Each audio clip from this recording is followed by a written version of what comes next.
Bem, prezados alunos, vamos então iniciar aqui e conversar sobre a unidade 1, né?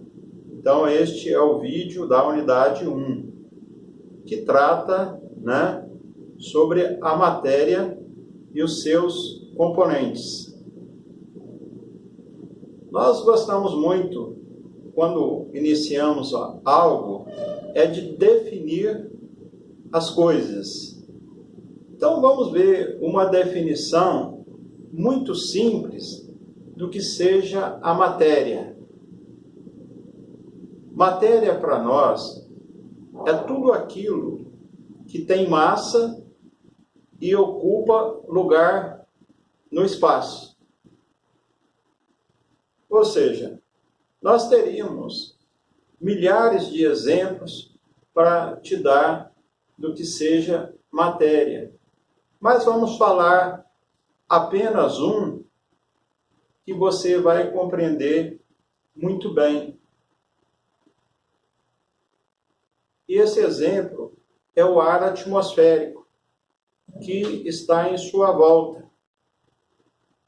O ar atmosférico é matéria. Então, se a gente trocar em miúdos, matéria é o que constitui fisicamente o universo. Essa caneta é matéria, esse papel é matéria, você é matéria. E para você ter uma ideia melhor sobre o que seja matéria, eu recomendo que você vá até o slide 4 da unidade 1 do seu caderno, do seu ambiente virtual, e veja a nossa composição percentual, que você vai ver que nós somos matérias que são constituídas por átomos e moléculas. Bem, na química, nós estudamos, né, as propriedades, o comportamento e a transformação de matéria. Então, para você entender melhor sobre matéria, eu recomendo que você faça uma pequena revisão sobre o átomo. Por que eu faço essa recomendação para você? Porque o átomo é a unidade básica da matéria, assim como as nossas células são a unidade básica do corpo humano. Então, não deixe de olhar a respeito do átomo. Nós, no item 1.2 do seu caderno digital, você vai encontrar o tópico sobre a classificação de matéria, né? Essa classificação de matéria pode ser com base no seu estado físico, né?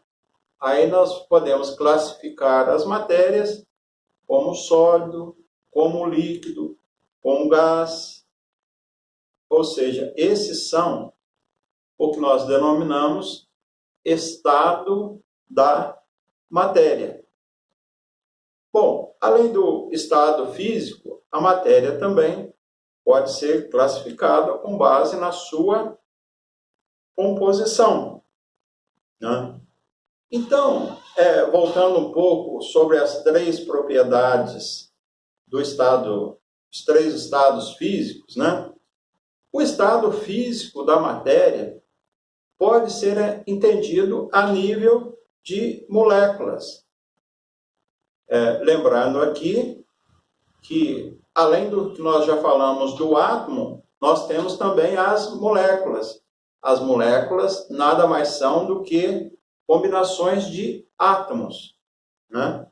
Então, veja bem, nos gases, nós temos, né, que as moléculas estão bastante distantes uma das outras, né, e se movem em alta velocidade. É por esse fato que um gás tenta ocupar, ou melhor, ocupa todo o espaço físico que a gente disponibiliza para ele, ou seja, todo o espaço disponível. A gente pode pegar 1 metro cúbico de gás e colocar dentro de um cilindro com capacidade de 10, ou pode pegar 10 metros cúbicos e colocar dentro desse mesmo cilindro. Já no estado líquido, as moléculas estão mais compactadas do que nos gases. E elas podem também se mover. Dessa maneira, um líquido, você pode colocá-lo num copo, pode colocá-lo numa cuba, que ela vai ocupar a forma do recipiente. Por outro lado, já nos sólidos, né, as moléculas estão bastante agrupadas, né, e apresentam uma configuração rígida e definida. Então, pessoal, para você ter uma ideia dessa coisa melhor, veja aí a figura 3 da unidade 1 do caderno digital. Você vai ter uma ideia melhor por que um gás se comporta de uma maneira, um líquido se comporta de outra e o sólido de outra. Bom, então vamos passar agora para aquilo que nós chamamos de substâncias, né? E misturas. Substância, né? Substância, principalmente substância pura, é uma matéria de composição fixa e propriedade bem definida. Ah, mas como isso? Então vamos ver um exemplo. A água. A água tem uma composição fixa. Você conhece, é H2O. Então, a composição da água são 2 átomos de hidrogênio e 1 átomo de oxigênio. Ou seja, a sua composição é fixa. As suas propriedades, ou seja, da água, é bem definida. Por exemplo, ponto de ebulição, ponto de condensação e assim vai. Veja bem, as substâncias, de uma maneira geral, podem ser subdivididas em elementos e misturas, né? Elementos são substâncias que não podem ser decompostas em outras substâncias mais simples, pois é formada por apenas um tipo de átomo. Veja bem, então, elemento é formado por um único tipo de átomo. Oxigênio é um elemento. Por exemplo, a molécula de oxigênio O2, quando decomposta, ela teria 2 átomos de oxigênio e nada mais.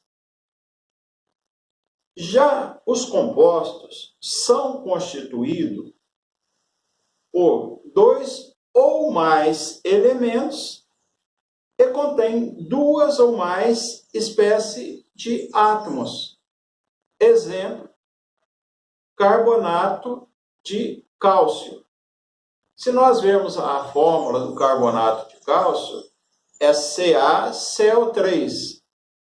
Um átomo de cálcio, um átomo de carbono e 3 átomos de oxigênio.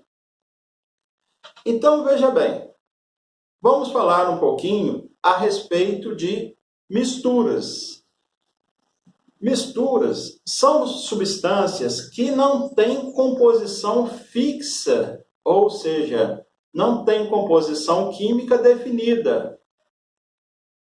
E elas podem variar.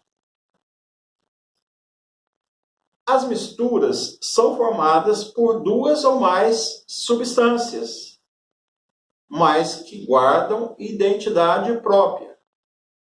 Um exemplo de uma mistura, muito simples para a gente entender, é o ar atmosférico.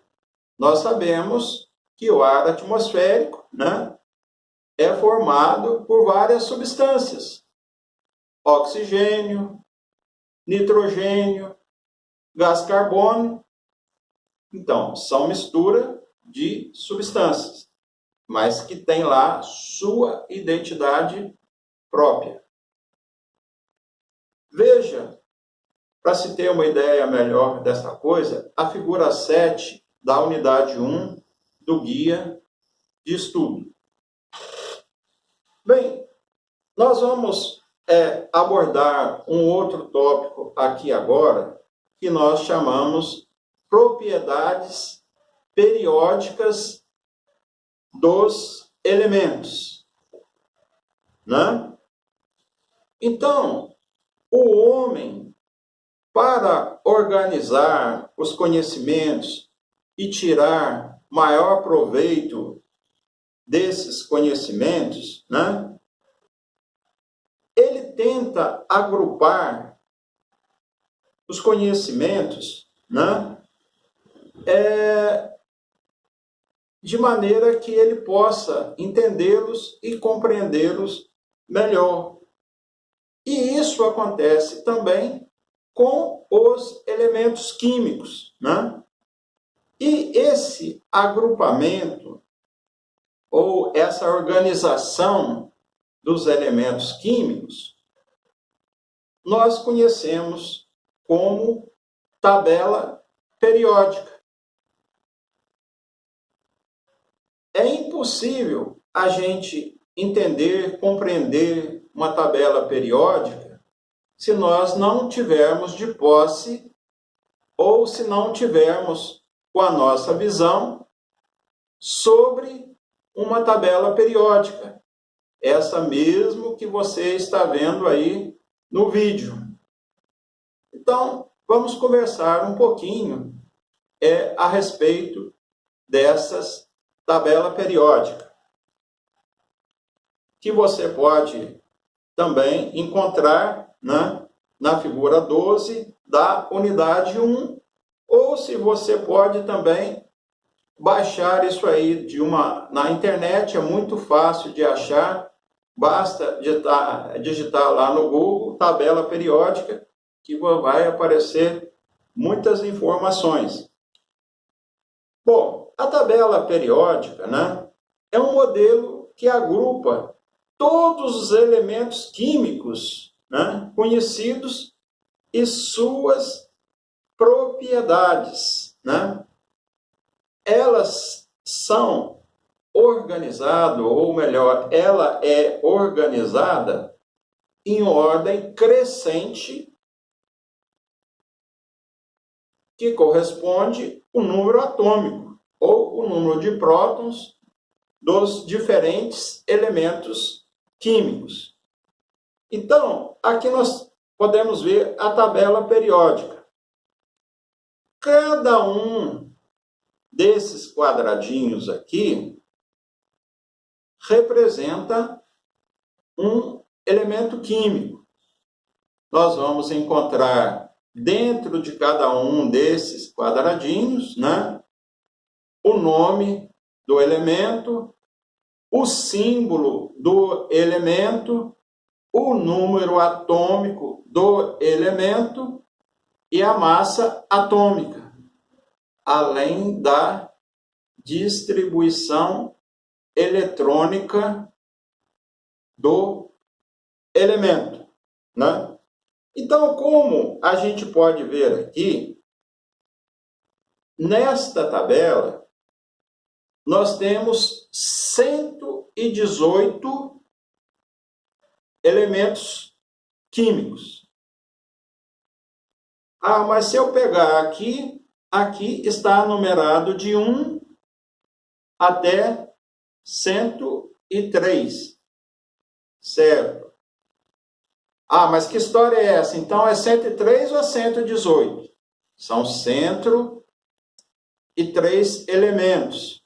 É que alguns são chamados isótopos, isóbaros, que são elementos que têm o mesmo número atômico, mas têm massa atômica diferente, ou seja, com número de prótons diferentes, mas para um mesmo elemento. Então,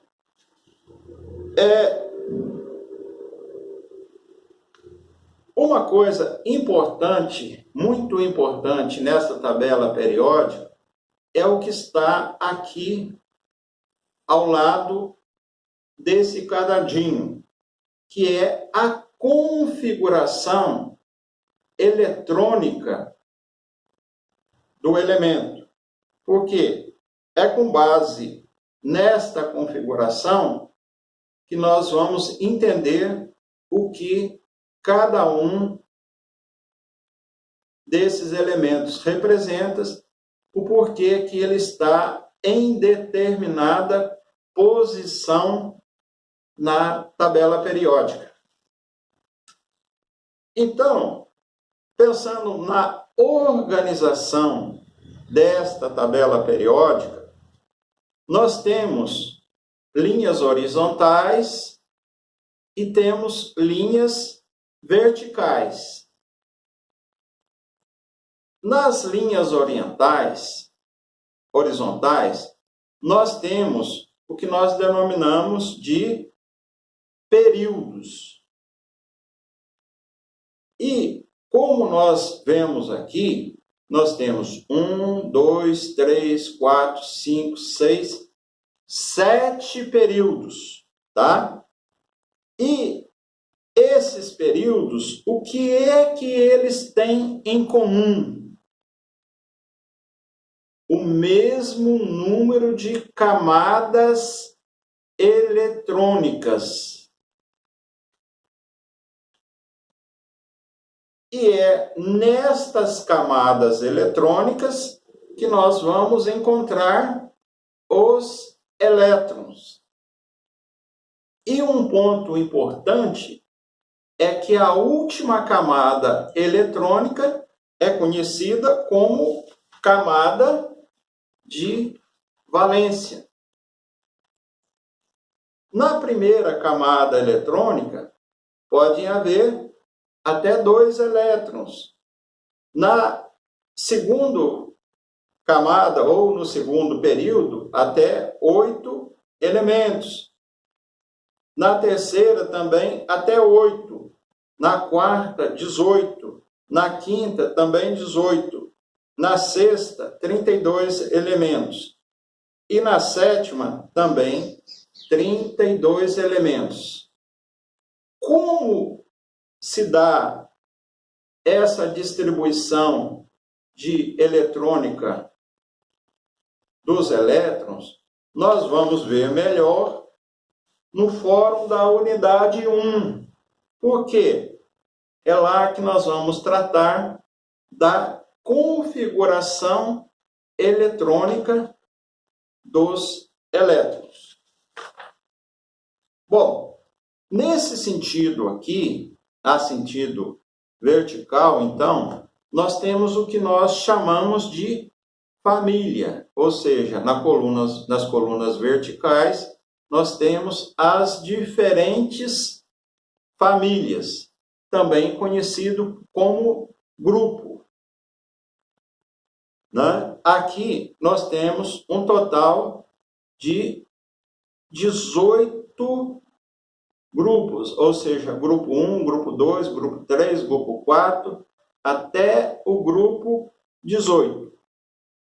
Os grupos, por sua vez, podem ser subdivididos em grupos, em subgrupos.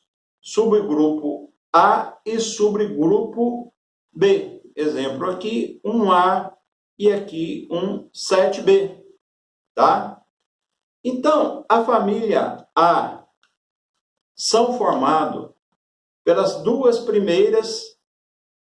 as duas primeiras colunas, né? E pelas últimas colunas aqui da vertical. Enquanto que a família B está aqui nessa página central, que vai da 1A, da 1B até a 3B, que corresponde à coluna de 3 até a coluna 12, tá? Essas famílias ou esses grupos, né, têm denominação. A família 1A, né, é conhecido como metais alcalinos. A2, alcalinos terrosos, até chegarmos à família 18 ou 8A, que é conhecido como gás nobre.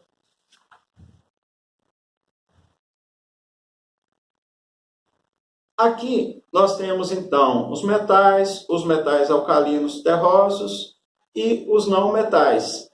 Nessa parte central, nós temos o que nós chamamos de elemento de transição. A tabela periódica também pode ser dividida em 4 blocos determinados ou conhecidos como SPDF, né? Que são os últimos orbitais dos elétrons. Para você ter uma ideia do que seja a camada S, a camada P, D e F, né? Você pode verificar, né, a figura 12 da unidade 1 do caderno digital. Os blocos S e os blocos P são os principais grupos. Bloco S e bloco P. Por quê? No bloco S, os elementos, no caso, tendem a perder um elétron ou 2 elétrons e formar cátion monovalente e cátion divalente. Já na parte, né, nos grupos, nos blocos P, os elementos tendem a ganhar 1, 2, 3, 4, 5 ou 6 elétrons para formar o último orbital, adquirindo a estabilidade dos diferentes compostos. E isso aí nós vamos ainda ver naquilo que nós chamamos de regra dos octetos. Então, por agora, nós ficamos aqui. Você pode continuar com a leitura do seu guia de estudo ou trabalhando em cima do ambiente virtual. Até mais, pessoal.